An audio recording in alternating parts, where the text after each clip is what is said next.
I never imagined I'd be in this situation, pouring my heart out to strangers on the internet. But here I am, Pearl, 32F, married to Sean, 35M, for 8 years, and my world has just crumbled around me. Sean and I met during our sophomore year of college. I was an art history major, passionate about curating, while Sean was studying computer science. We were an unlikely pair, the artistic dreamer and the logical programmer. But somehow we clicked. Our first date was at a small coffee shop near campus. Sean was so nervous he spilled his latte all over his shirt. Instead of being embarrassed, he laughed it off, and I found his genuineness charming.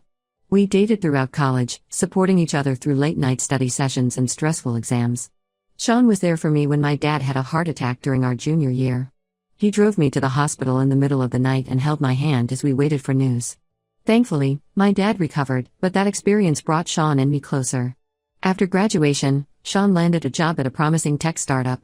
I was thrilled for him, even though it meant moving to a new city. I had dreams of working in a museum, but job opportunities in our new location were scarce. Still, I was optimistic. I took a job as a receptionist at a local gallery, hoping it would be a stepping stone to my dream career. We got married a year after moving.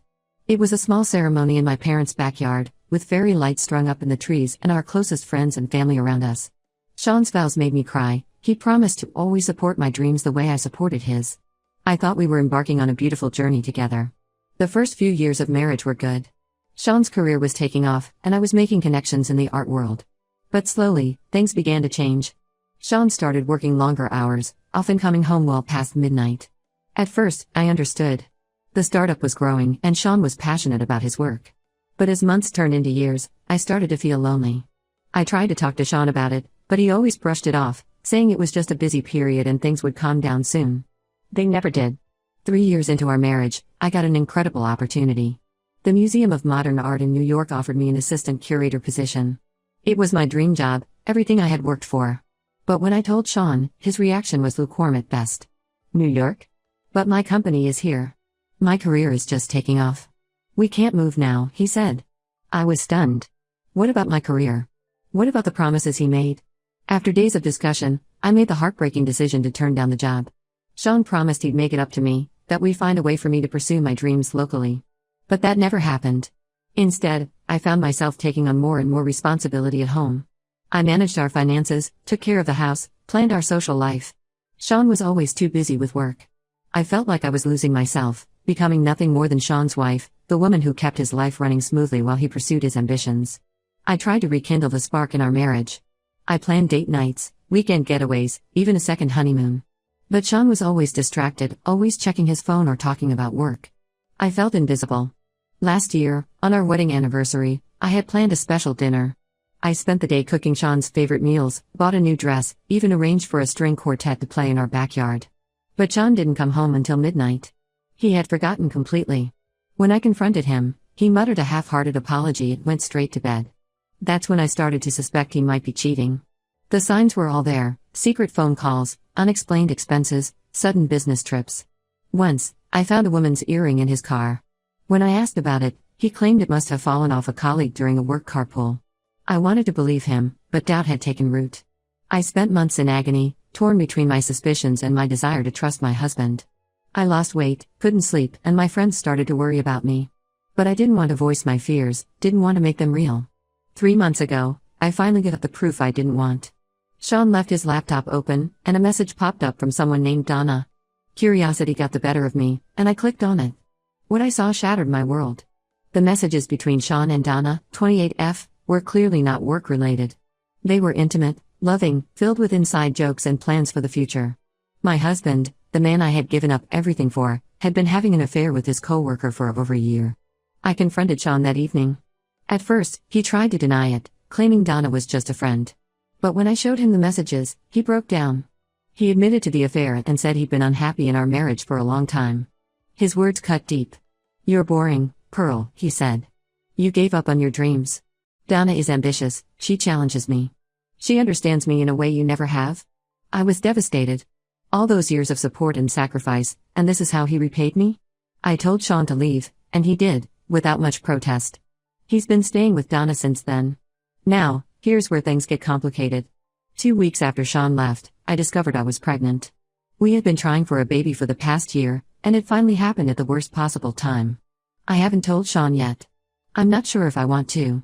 Part of me wants to keep this baby and raise it on my own. I imagine a little girl or boy with Sean's eyes and my smile, a child I could pour all my love into. But another part of me is terrified of being a single mother. How would I manage? What about my career, which I've neglected for so long? And then there's a small, shameful part of me that wonders if I should use this baby as leverage to get Sean back.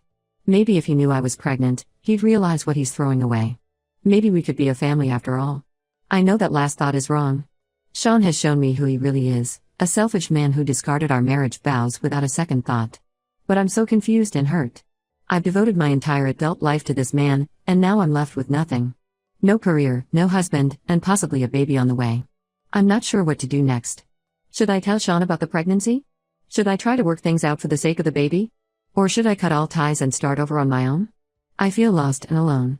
The dreams I had of building a life with Sean, of balancing our careers and raising a family together, have turned to ash. Now I'm faced with rebuilding my life from scratch at 32, possibly as a single mother. I could really use some advice. How do I move forward from here? How do I reclaim my identity after losing myself in this marriage?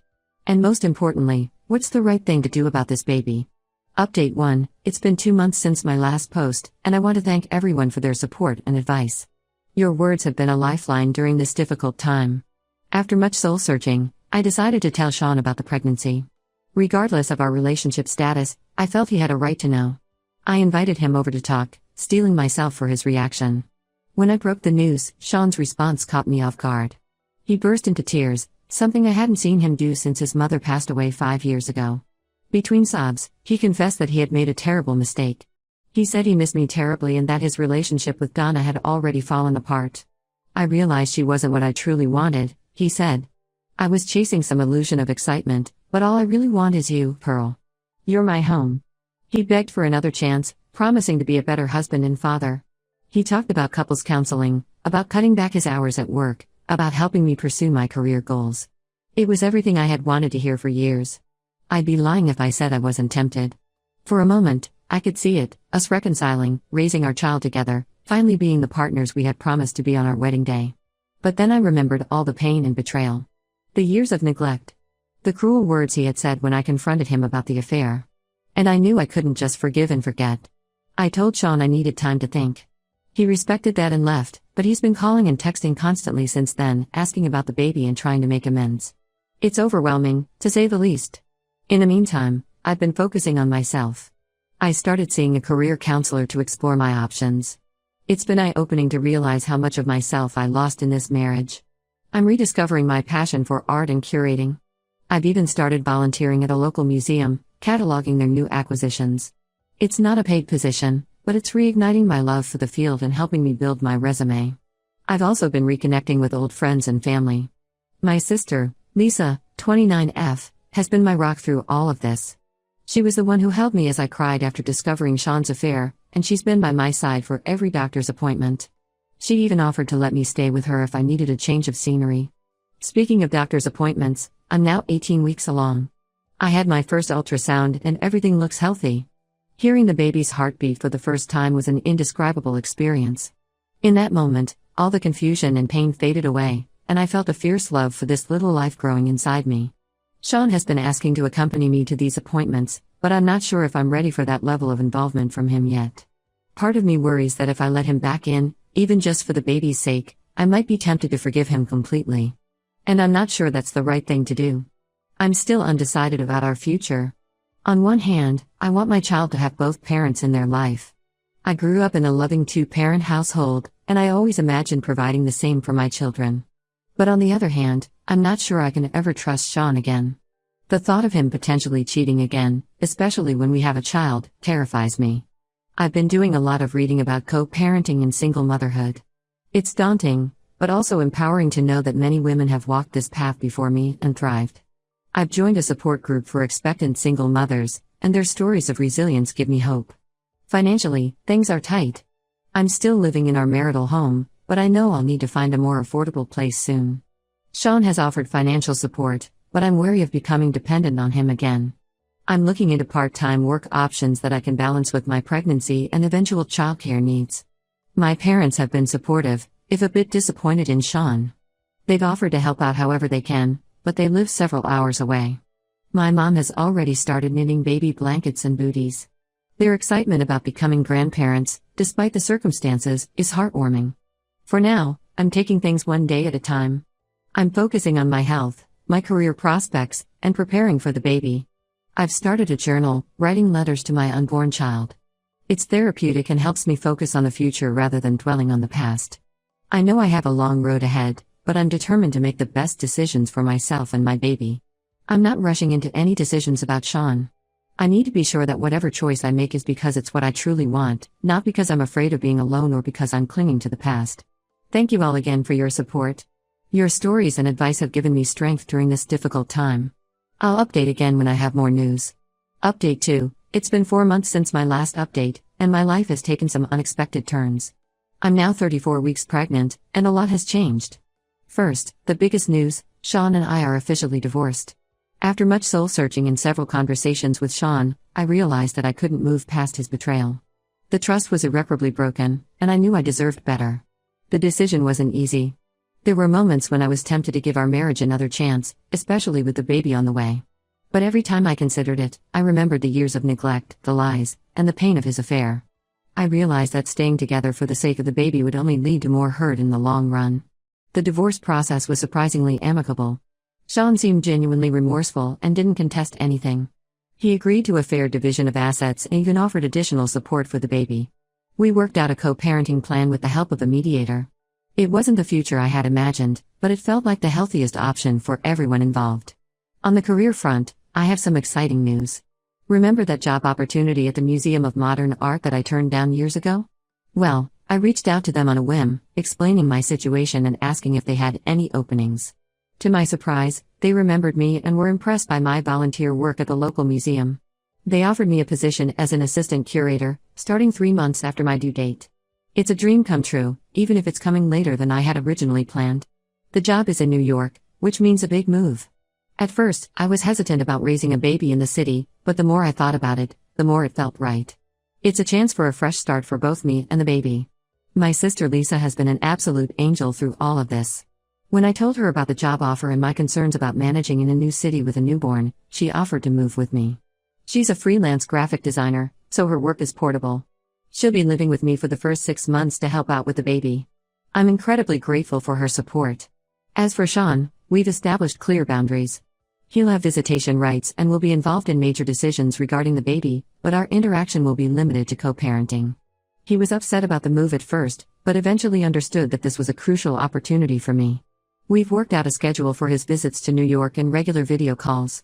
Preparing for single motherhood has been challenging, but also empowering. I've been attending parenting classes and joining support groups for single moms. It's comforting to know I'm not alone in this journey. I've also been reading every parenting book I can get my hands on, determined to be the best mother I can be. One unexpected development, I've reconnected with an old friend, Mark, 34M, who lives in New York. We were close in college but lost touch over the years. When I posted about my upcoming move on social media, he reached out. We've been talking a lot, and he's been incredibly supportive. He's offered to help me get settled in the city and introduced me to his group of friends. There's a spark there, but I'm taking things very slowly. My priority right now is my baby and establishing my new life. As my due date approaches, I'm feeling a mix of excitement and nervousness. It's not how I imagined starting a family, but I'm determined to make the best of it. I'm looking forward to meeting my little one and starting this new chapter of my life. Thank you all for your continued support. I'll update again after the baby is born. Update 3. Hello everyone. It's been 6 months since my last update, and what a whirlwind it has been. First things first, I'm now the proud mother of a beautiful baby girl, Lily. She was born healthy and strong, weighing 7 pounds 6 ounces. The labor was long and difficult, but the moment I held her in my arms, all the pain melted away. She has Sean's eyes and my curly hair, and she's the light of my life. The first few weeks were tough. Despite all my preparation, nothing could have fully prepared me for the reality of caring for a newborn. The sleepless nights, the constant feedings, the worry over every little cough or cry, it was overwhelming. But with Lisa's help, I managed to get through it. Having her here has been a godsend. Sean flew in for Lily's birth and stayed for a week to help out. It was awkward at times, but we're learning to co-parent effectively. He visits once a month and we video call regularly so he can see Lily. It's not perfect, but we're making it work for Lily's sake. I've settled into my new job and new city. Balancing work and a newborn has been challenging, but my company has been incredibly supportive. They offer flexible hours and work from home options, which has been a lifesaver. I'm loving the work, curating exhibitions, researching artworks, collaborating with artists. It feels good to be using my degree and pursuing my passion again. Now, onto some surprising news. Remember Mark, the old friend I mentioned in my last update? Well, our friendship has blossomed into something more. We've been dating for 3 months now, and he's been absolutely wonderful. He adores Lily and has been incredibly patient with my situation. I was hesitant at first, given everything I've been through, but Mark has shown me that not all men are like Sean. Mark and I are taking things slow. He understands that Lily is my priority, and he's been respectful of my boundaries. We have date nights at home after Lily is asleep, and he's even learned how to change diapers and prepare bottles. Seeing him with Lily makes my heart melt, but I'm cautious about introducing him as a significant figure in her life until I'm sure about our future. My career is also taking off. I recently curated a small exhibition of emerging artists that received positive reviews in local art publications. There's talk of me leading a larger exhibition next year. It feels great to be recognized for my work after years of putting my career on hold. Life as a single mom isn't easy, but I'm managing. I've made friends with other moms in my neighborhood, and we have regular playdates. It's nice to have a support system of people who understand what I'm going through. Lisa has been amazing, but she's planning to move back home next month. I'm nervous about managing on my own, but also excited to prove to myself that I can do this. Sean is still involved in Lily's life, though it's been an adjustment for both of us. He calls every few days to check in and visits monthly. There have been some disagreements about parenting styles and schedules, but we're learning to communicate better for Lily's sake. Seeing him with Lily is bittersweet. I'm glad she has her father in her life, but it's a constant reminder of what we've lost. Financially, things are stable.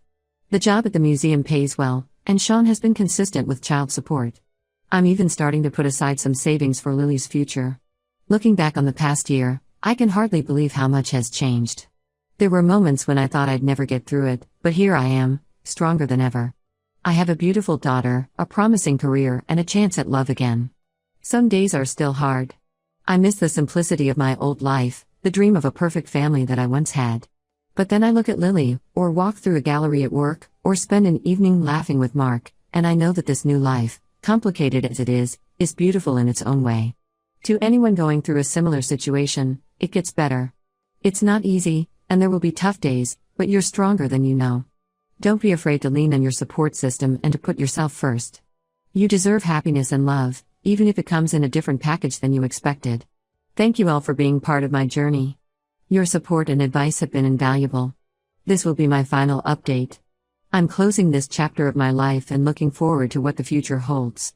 Whatever comes next, I know I can handle it.